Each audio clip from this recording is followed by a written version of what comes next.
Four Midwest Guys presents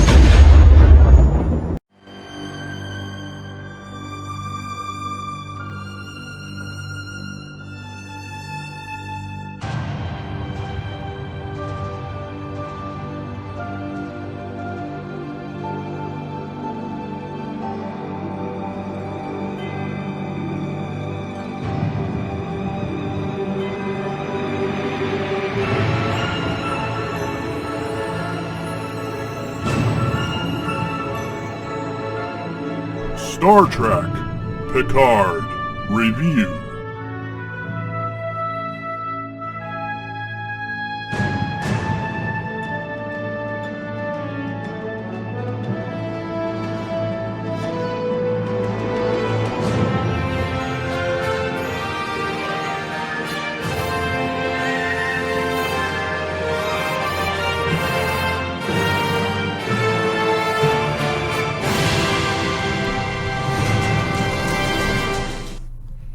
Hello, everybody, and welcome back to Four Midwest Guys presents Star Trek Picard Review.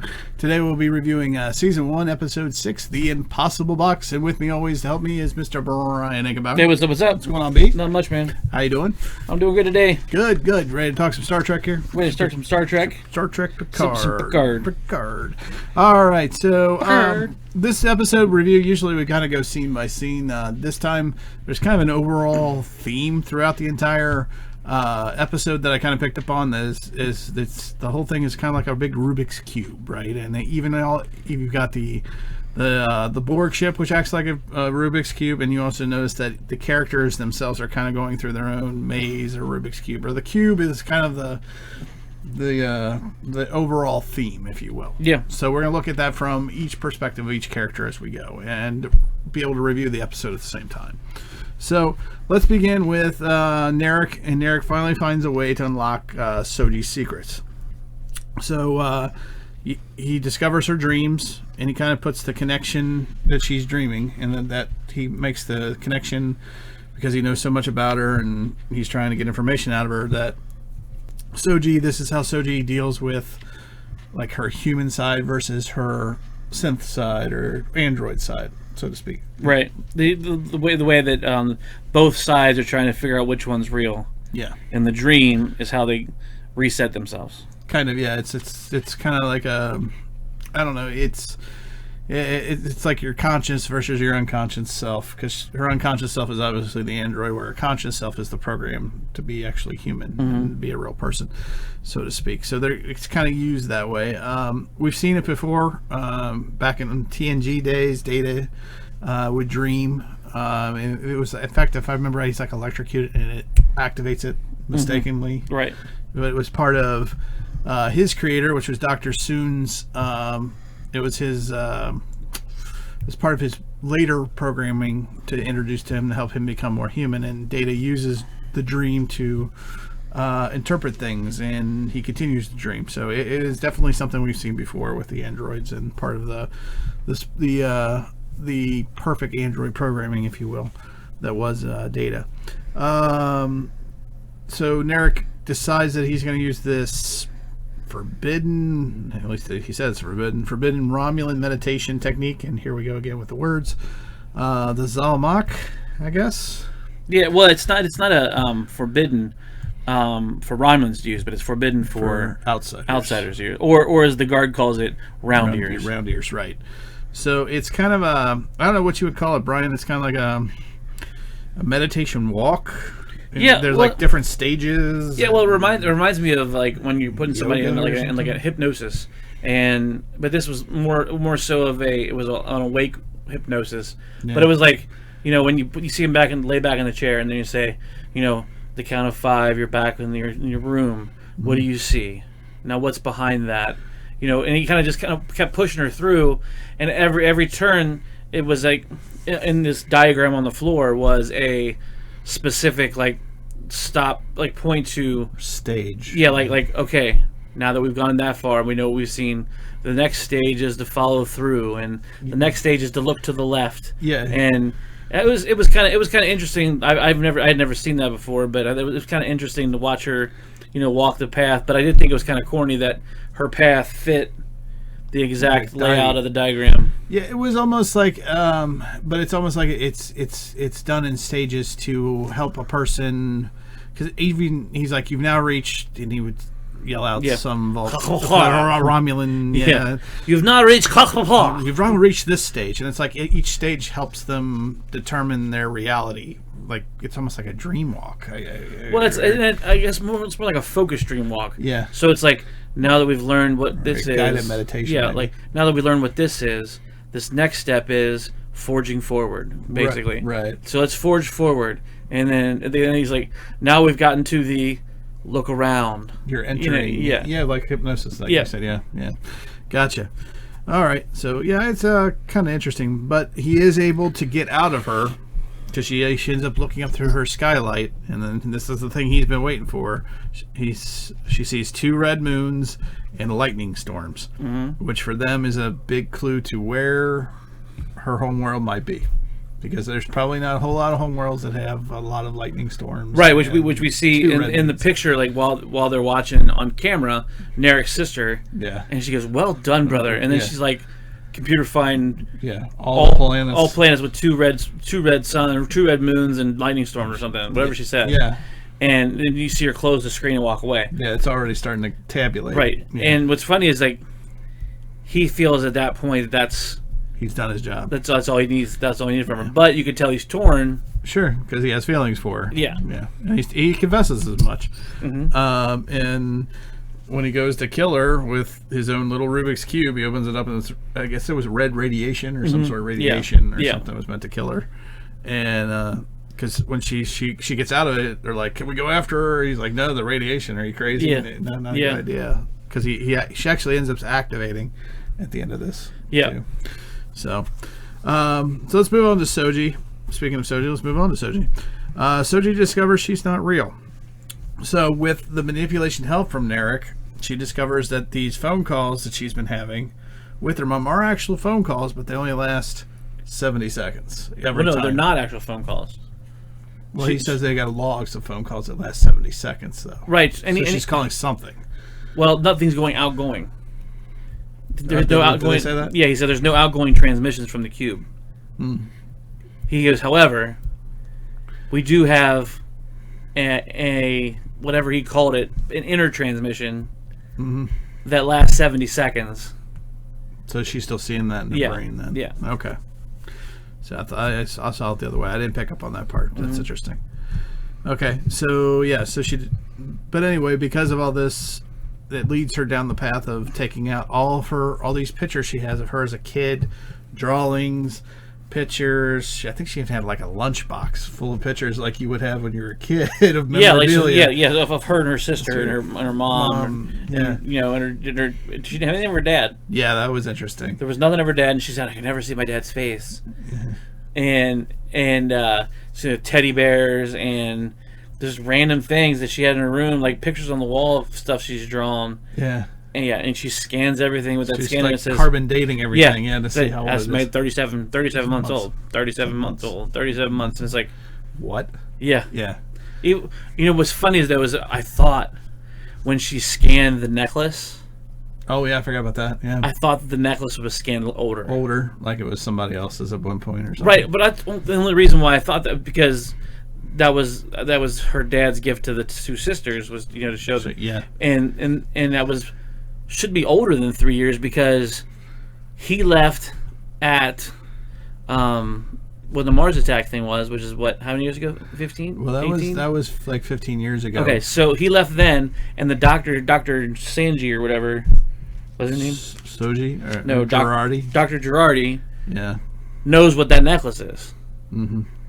So that necklace should be older, you would think, than 37. Well, the only reason why I say that is because I thought that she would say, it would say like 15 years, or whatever, 15 years, right? And she'd be like just kind of look at it, and then the dude would come in, they'd go do their thing, and then later on when she meets Picard, the necklace, then she would see the necklace and know that's older than 3 years, so she would go with Picard. I see what you're saying. I see where you're going with it. The only thing I can offer up is that he just simply replicated it at that point, or which could be, give me two. Yeah. So, or just decided to make that symbol a necklace. Right. Because I think Gerard even says that's the symbol for whatever kind of cloning. I forget the name now.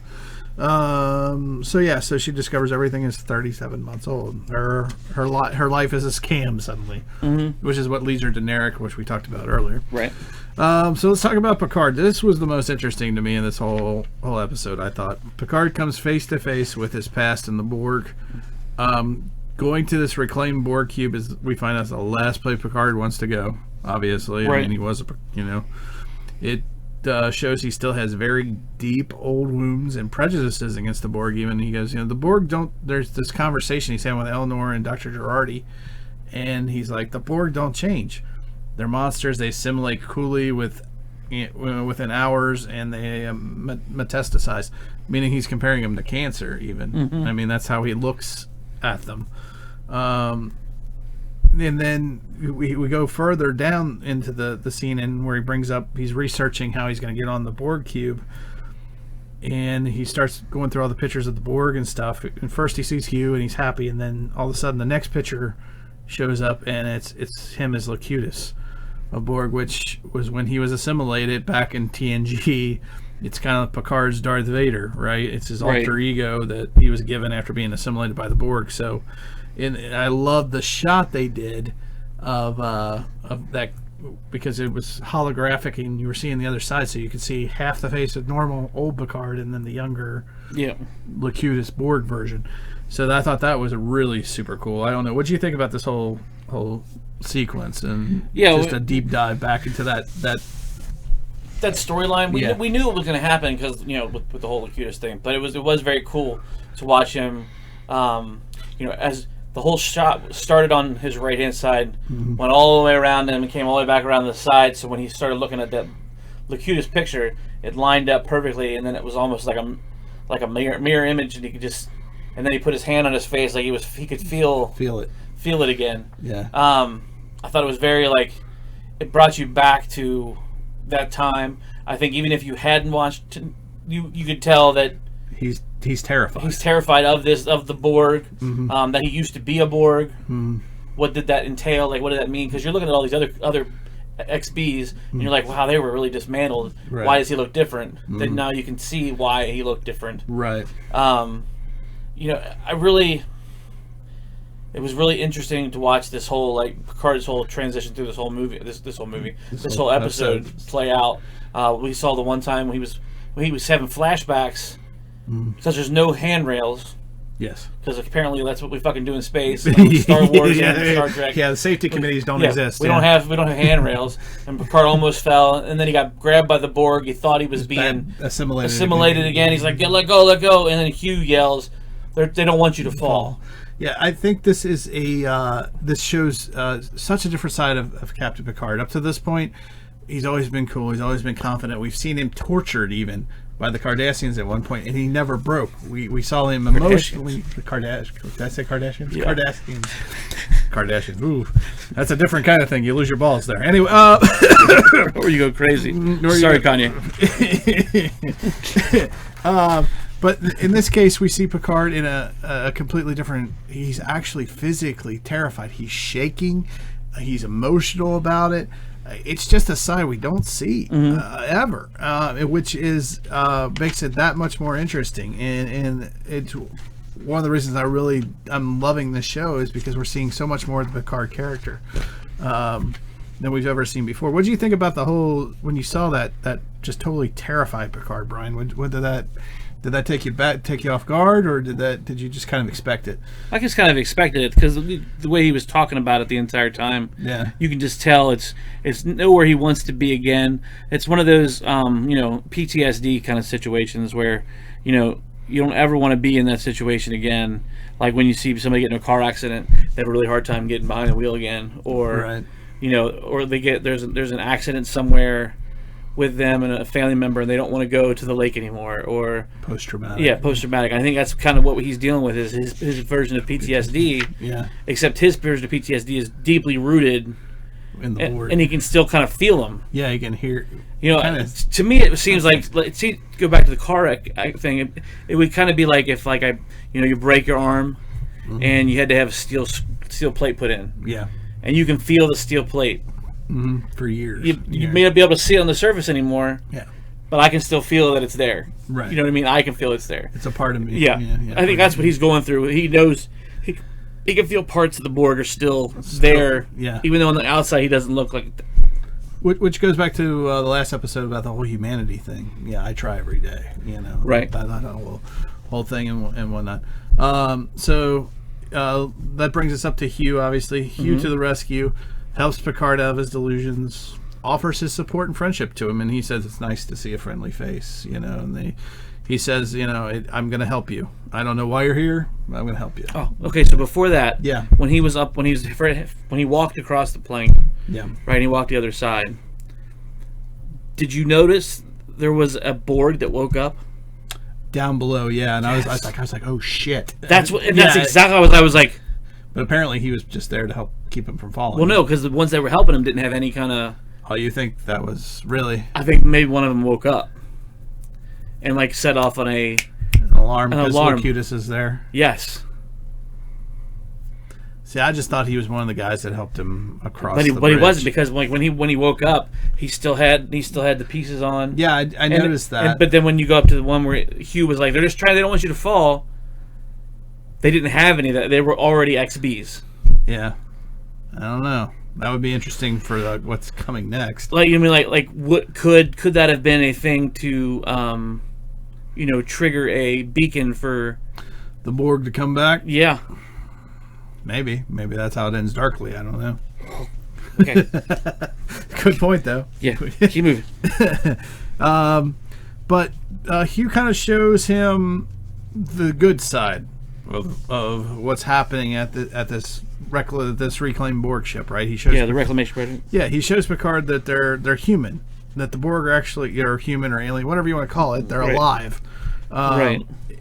By removing them from their machine, and then they're being unlocked, if you will. Mm-hmm. They're being unlocked from their prison, their cube, and Picard realizes that the collective is the enemy, and that the Borg themselves, as individuals, are they're not monsters, but they're victims. The victims, yes. Victims of everything, which is kind of it happens very quickly, but it was still kind of a cool thing to see him resolve that in his mind, that, see it from a different point of view. Right, that everybody's a victim, not a monster. Because I think even he said, I didn't think, us, he said something about assimilation was even that possible, or that kind of de-assimilation was possible. Right, exactly. What's funny, it's kind of funny, makes you wonder if that's why Picard kind of went off on his own after TNG and the Mars thing. And that's why he went. Just had enough.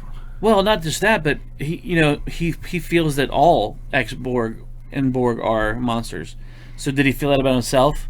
So he just kind of wanted to get into seclusion. He was kind of a depressing type thing. You know what I mean? Or and he didn't want to hurt anybody. It could be, or it could be maybe he saw the synths in the same way after the attack. I don't know. See, I always. Even though he defended him on that show afterwards, I always thought that the synth thing was difficult for him, because not only did they destroy his mission to save the Romulans, but they also, if you know anything about TNG, or any of the movies, even they state that his family helped settle Mars. So it's kind of a personal attack. Now, on his deep core, his family history and everything. So I think I don't know. I think he kind of gives up because he feels like he's fought the battle for so long, maybe, and then he just never thought that the Starfleet would give up on him. Maybe, that could be. Turned it back on him. I don't know. All right. So, also, I did also like. I think I mentioned this earlier. I did like how through this whole episode, especially, you see the Borg cube actually moving. You see the little square parts, like the puzzle itself moving, which was a nice visual, I thought. All right, so let's move on to Dr. Girardi and what I call the madness of Dr. Girardi. It seems like to me, Brian, while everybody else is trying to unlock themselves from their cube, she is falling deeper into it. She's imprisoning herself. Right, like hers just keeps getting messed up, more and more messed up. She's feeling her emotional state is now worse because she has to cover up the murder / death of Maddox. Mm-hmm. You know, and she's lying right to Picard the whole time, and she's emotional about it, and Picard thinks she's emotional about it because they were a connection, but in reality she murdered him.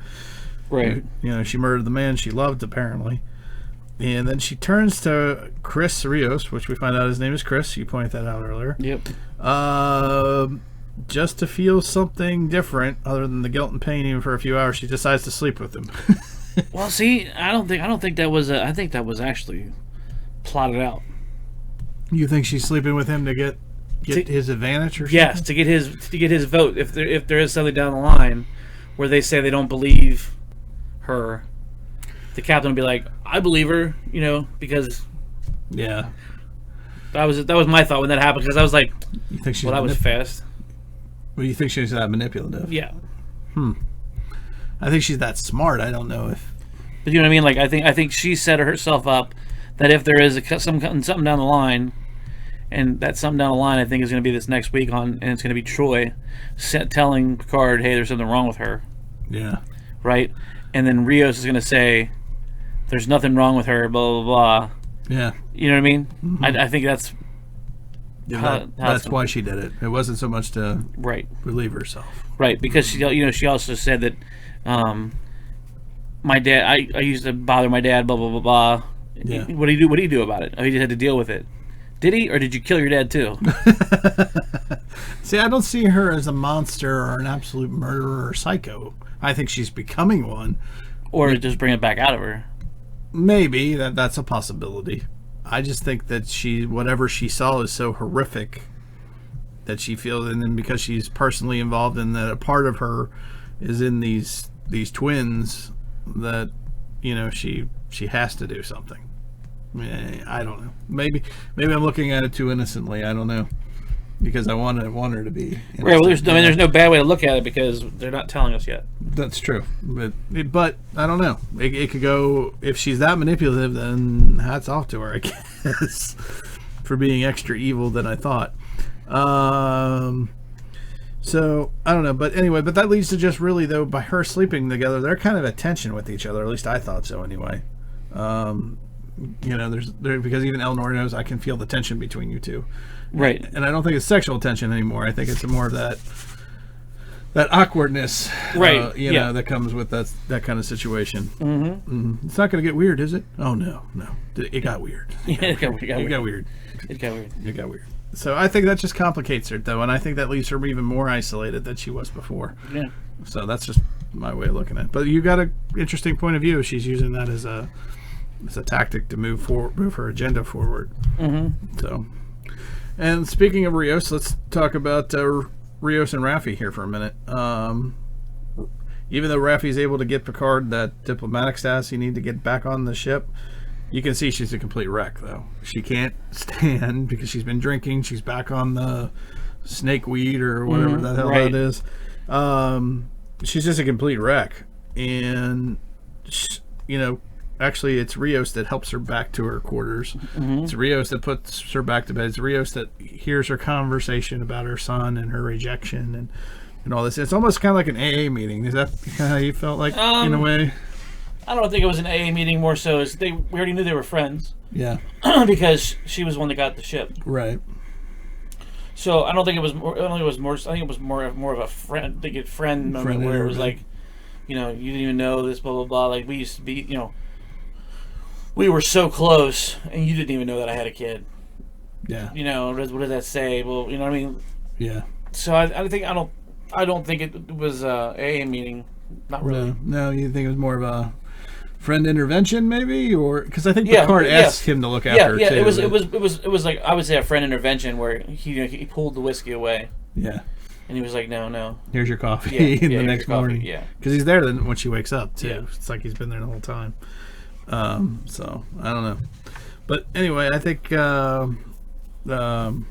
But Rios is kind of confessing to her even after she falls asleep. You're like, well, you're not the only one that's going about it the wrong way. He's kind of working out his own problems. Yeah, and I wonder if that deals with him sleeping with her, the doctor.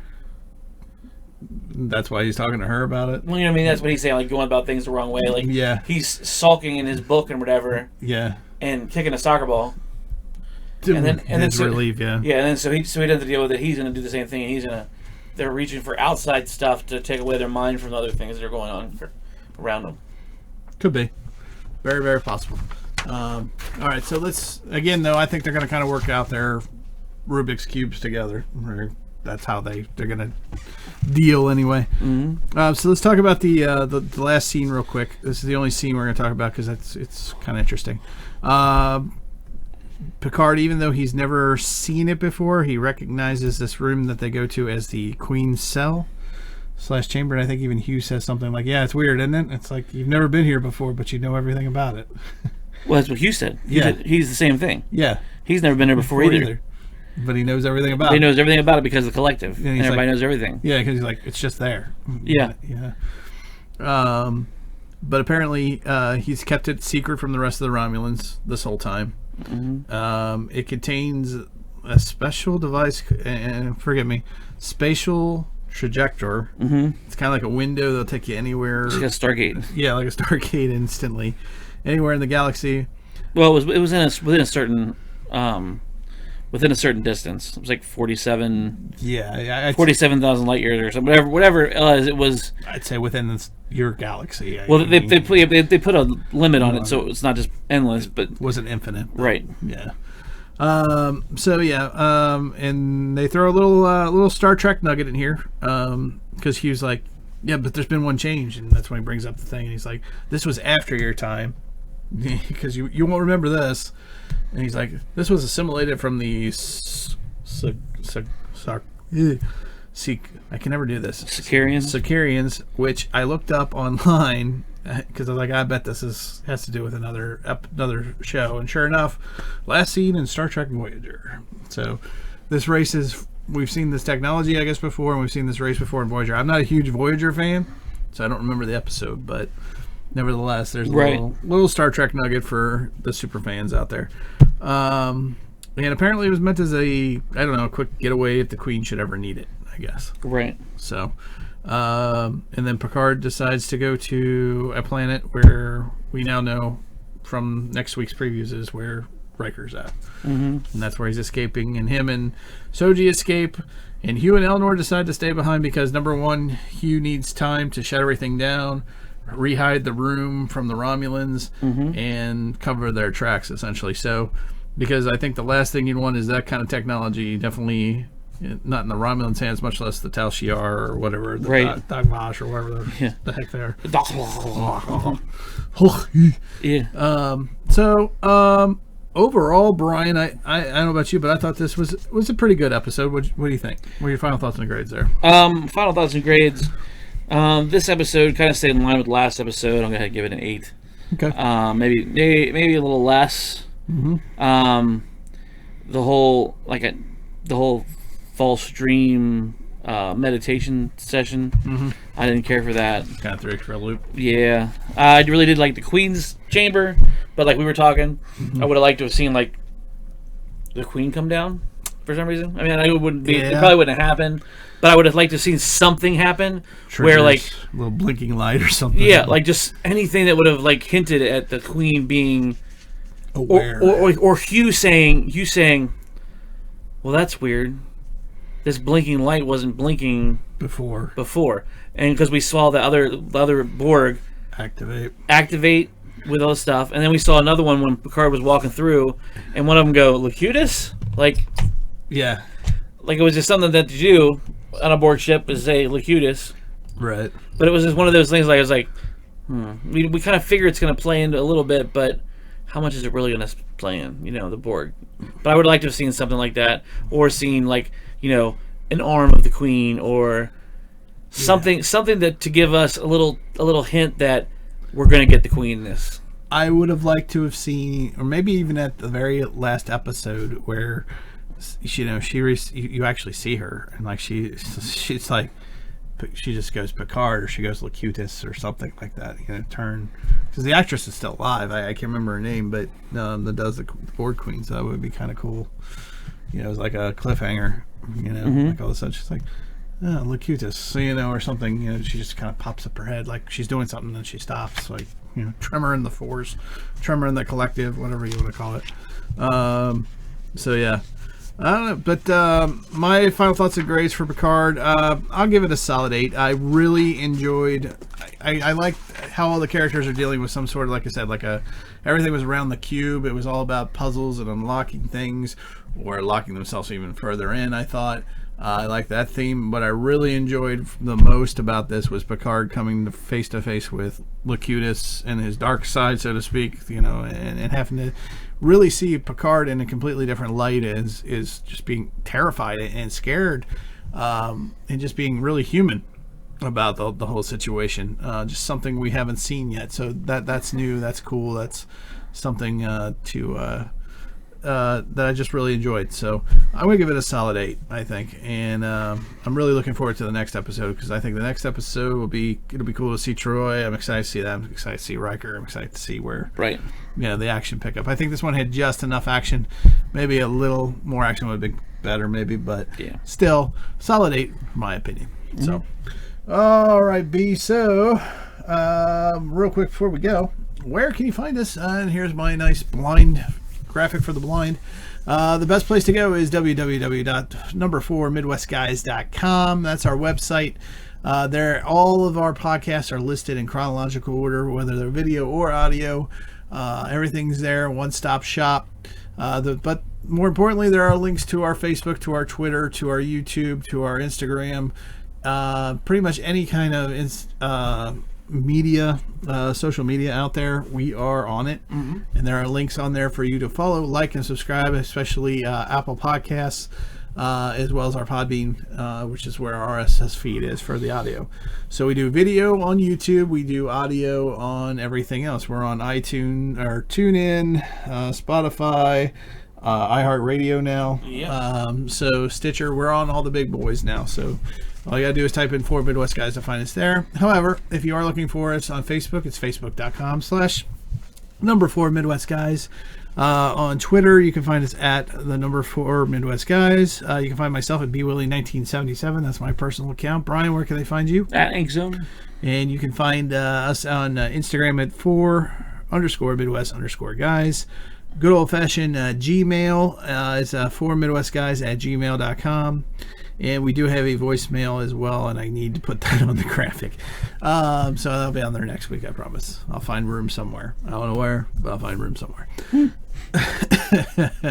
But anyway, as you can see, the main theme here to take away is 4 Midwest Guys is all you got to search for, and Google search for on YouTube as well. Right now we're pushing YouTube really hard. Please hit the bell, hit the like, subscribe. We're looking to try to get our first 100 followers there as well. So that's our first kind of goal with our new YouTube and video. Brian, anything you want to add to that? No, sure. Nothing I need to add to that. I was gonna try to find your phone number there. Oh, you're trying to look up the voicemail line? I'm bad about updating graphics, by the way. You'll find out. I know it's 859-363-5952. There you go. 859, was it 363-59? 363-5952. 5952. So there you can actually leave an actual voicemail. If it's about, whether it's about Picard or one of our other shows, or any tips, how we're doing, progress reports, all that fun stuff, leave it there. If it's a really good voicemail, we'll even put it online, especially if it's about one of the shows. And we'll whether it's about this show or Inkzone, which is right on the screen back there. Oh, darn it, I did it again. Speaking of graphics, there you go. We're promoting the Ank show on Picard's show. But yeah, if this is a way to let your voice be heard. So literally. So make sure you use that. Again, that's 859, what was it, 363? 363-5952. All right. Well, Brian, thanks for joining us, sir. Thanks for having me, man. And this is B. Willie saying live long and prosper. And we'll see you all next time.